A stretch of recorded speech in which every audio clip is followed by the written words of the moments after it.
Shalom and welcome to another in our series of podcasts from Temple Beth Am, a dynamic center for conservative Judaism in Los Angeles. This is Meditation and Mindfulness with Rabbi Adam Kligfeld. Good morning to those who are here in the Temple Beth Am Sanctuary. Hello to those who are on Zoom. And hello to anyone who is watching this on Facebook Live or who is experiencing this as part of the Temple Beth Am podcast series. It's time to invest in self and to give ourselves the gift of space and time and focus on breath and body, to access something which is almost always accessible. It's pretty profound what happens when you dedicate the time and you close your eyes and you allow yourself to descend into a different sphere, not to extract from it something specific, because there's a paradox in meditation that the more specific things you may want out of any meditation experience, the less likely it will deliver. But to know that the ongoing, somewhat regular investment in this practice makes you more well, more human, more grounded, more connected to the spiritual world, and perhaps even in a way that rubs off on others. So, as is almost always the case on Fridays, I like to connect our meditation to some imagery from the Parsha or the Jewish calendar. Something I've been thinking about this week since actually teaching at Shabbat afternoon last week. At least one of the people who was here with us in the room heard me give that shiur, is the series of explanations for why the beginning of the book of Exodus, the book of Shemot, and the Parsha of Shemot begins with another census, another counting of the tribes who had come down to Egypt in the end of Genesis and who are now, assumedly, have gone the way of the world. One of the commentaries says, Rashi and others, that this is to show God's devotion and tenderness towards these tribes, for not only did God count them while they were alive and living, but God counts them even upon their deaths. And there's a series of commentaries that connects this to God's relationship to the stars, that God knows the position and the name and sometimes even places all the stars, not only during the nighttime when they are useful, visible, right? But even during the day when we know, of course, that they're there, but we don't experience them, even when they're hidden, even when they have no utility, God names them, counts them, loves them. Therefore, even when the tribes of Israel, the sons of Israel, are no longer alive to praise God, to live a life of godliness, God remembers them tenderly. And so I want to orient us in our meditation to the notion of what it means to love and be devoted beyond need, beyond what we get from it. It's very easy to love when we're getting something from the love. What does it mean to be committed to a person, a family, people, and even an idea, even when we're not actually deriving something directly beneficial from it? Because that might be the divine kind of love that the commentaries are talking about, and hard to achieve. With that in mind, and as always with only somewhat of a sense of where we're going to go on this meditation journey, because it's not scripted, I invite you to close your eyes.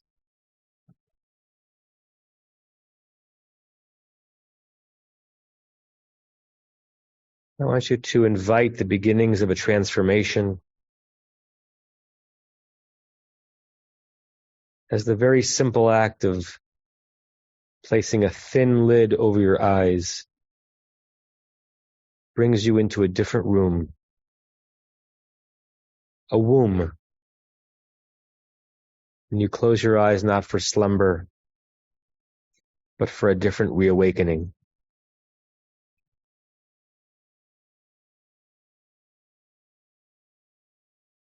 If there is calm or serenity that seems to be knocking on your psychic door.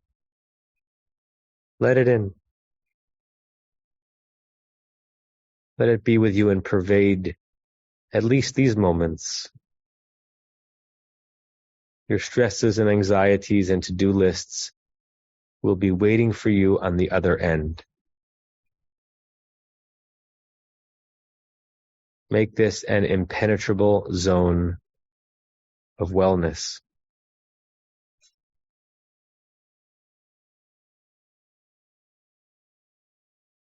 You haven't already placed your legs, your feet flat on the ground in front of you, making nice right angles between your feet and your lower leg and your thighs and your torso.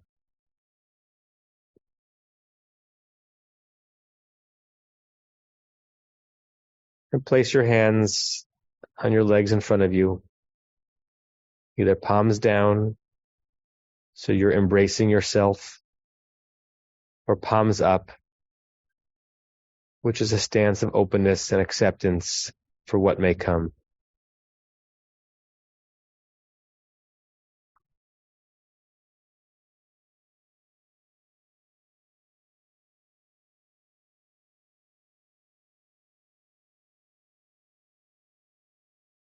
You will not be able to eliminate every sound on the periphery,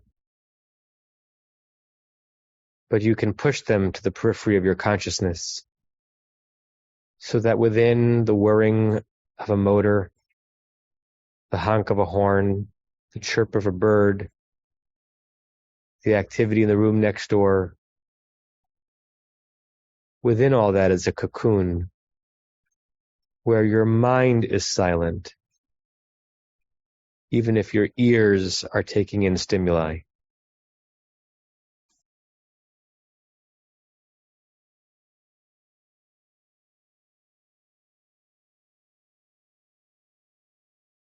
Try to bring your body and your spirit to a place of poised rest.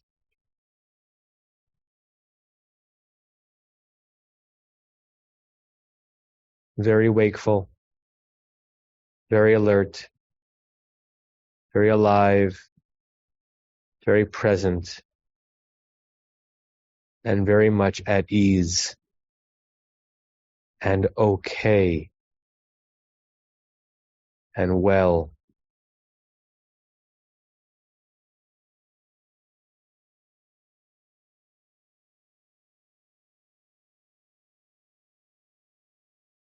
I want you to conjure someone in your life who's important. Friend, family, professional partner. Someone who today could use a dollop of wellness. Someone who, if you could do a wellness transplant, offering some of the wellness that you are experiencing this moment to them, you would do it in a heartbeat.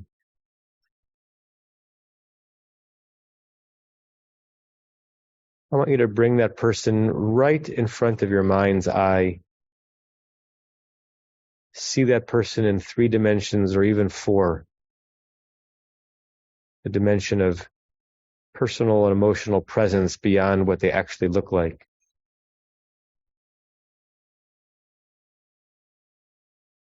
And put aside for the moment that they don't know that you are conjuring them this moment. So how could they be implicated? But you know. And your own wishes have substance and are material. And I want you to hear yourself saying in your mind's eye as you look into the eyes of this person you've brought in front of you, I care for you.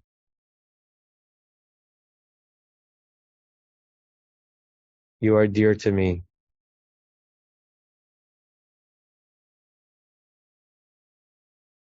And I bless you that you are well and free of fear and filled with chesed, with loving kindness. Just linger in that moment with this beloved other, feeling what it feels like to bless them with wellness.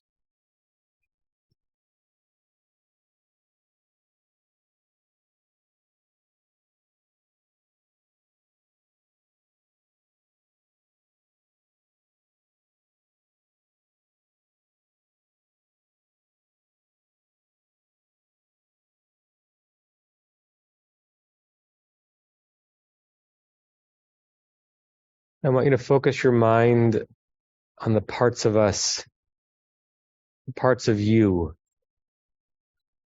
that are incessantly needy. We have incessant needs.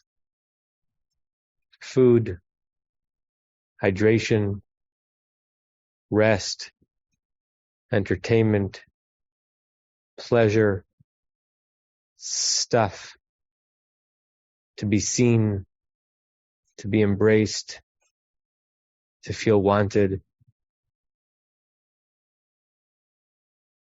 Those and so many others are natural, ubiquitous needs.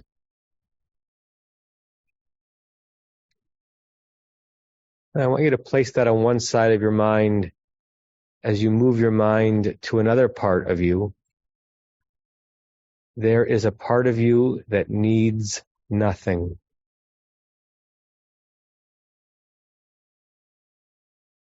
That is fully contained. That allows you to be a friend, a lover, a parent, a penitent who asks for nothing and yet loves just the same.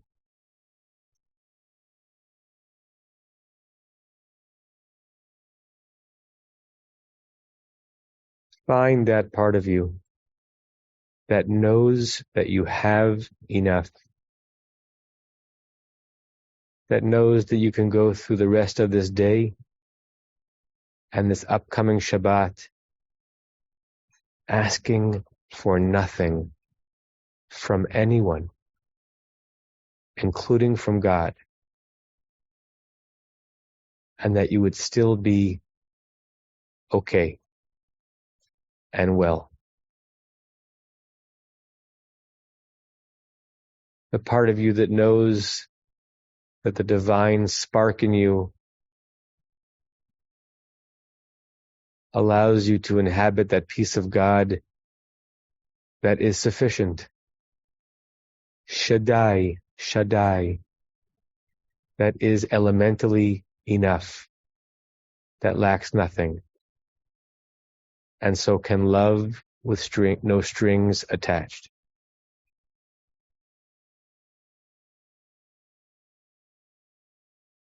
Orient the levers of your heart that will push you towards, at least today, at least this Shabbat, to love without need,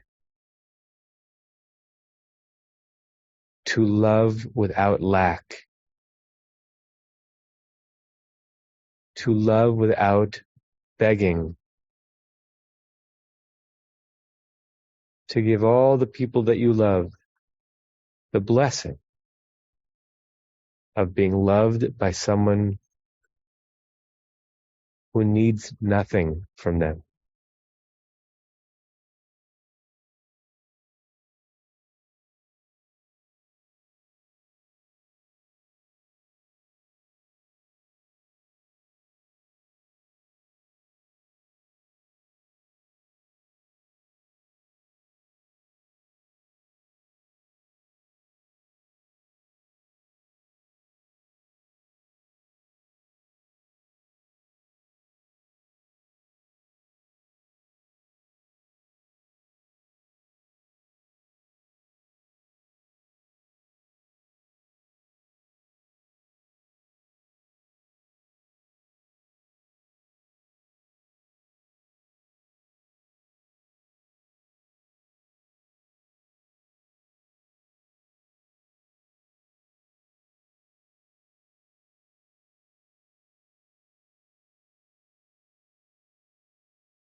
When you're ready, you can open your eyes. I'm going to share the closing meditation prayer that we'll say together 3 times, and then we'll go on to our days. May we and all beings have happiness in the causes of happiness. May we all be free of suffering in the causes of suffering. May we all experience true happiness that has no taint of suffering. May we live in great equanimity, free from burdening attachment to loved ones and contempt for others, but rather with compassion for all. May we and all beings have happiness in the causes of happiness. May we all be free of suffering in the causes of suffering.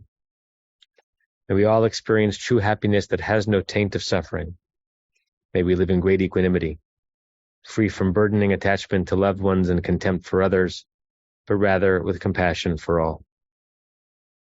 May we and all beings have happiness in the causes of happiness. May we all be free of suffering in the causes of suffering. May we all experience true happiness that has no taint of suffering. And may we live in great equanimity, free from burdening attachment to loved ones and contempt for others, but rather with compassion for all. And I say to you all, Shalom, and Shabbat Shalom, and Namaste, and I hope to see you soon.